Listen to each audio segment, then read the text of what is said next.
Good day, I'm Clarissa Pianya, and our group will discuss the chapter 4, which is about the drivers of the information security business.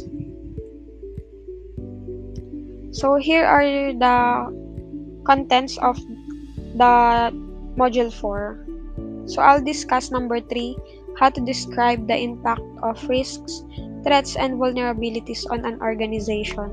And number 4, how to close the information security gap.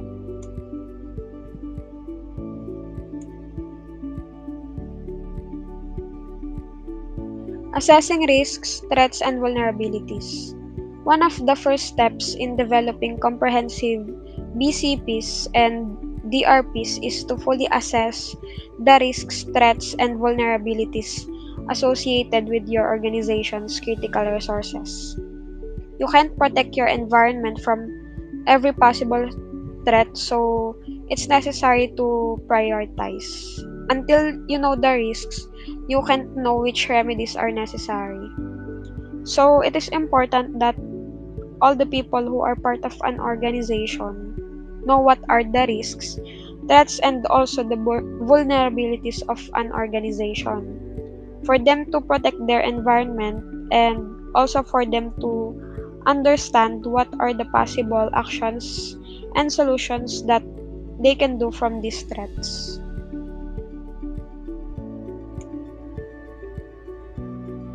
Here are the common risk assessment methodologies. First is the Risk Management Guide for Information Technology Systems. Part of the special publication 800 series reports, these products provide detailed guidance of what you should consider in risk management and risk assessment in computer security.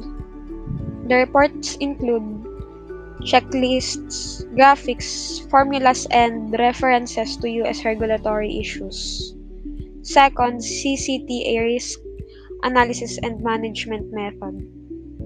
It is a risk analysis method developed by the UK government. Best practices of UK government organizations are the basis of the first releases of the CRAMM or CRAM method and tool. People around the world have used CRAM.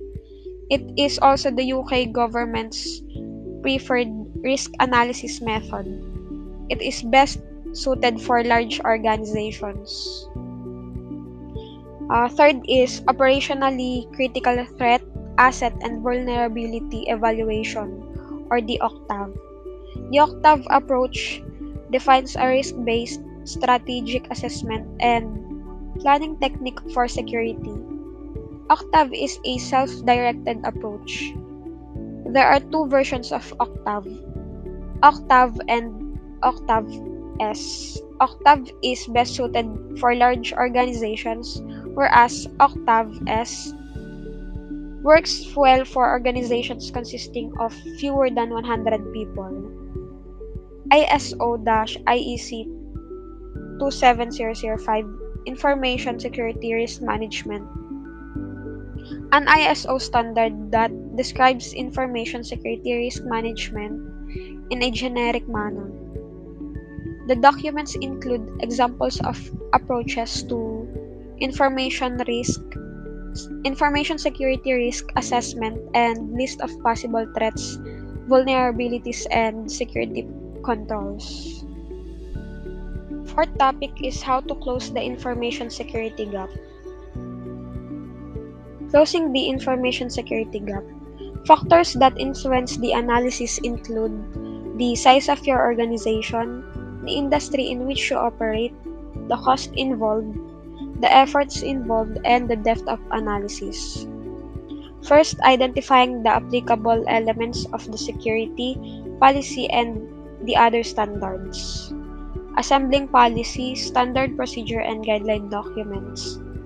Next, reviewing and assessing the implementation of the policies, standards, procedures, and guidelines.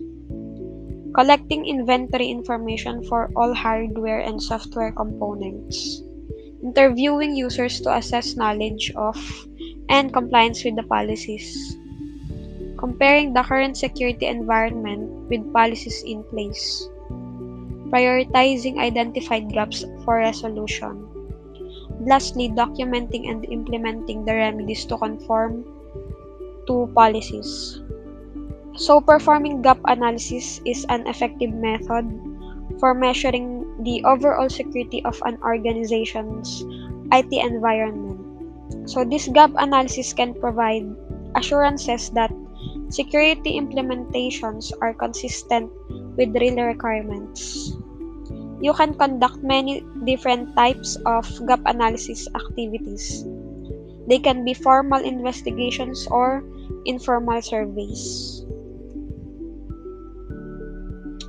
One important aspect of gap analysis is determining the cause of the gap. The fact that a gap exists means there is a lack of adequate security controls, but why does the gap exist?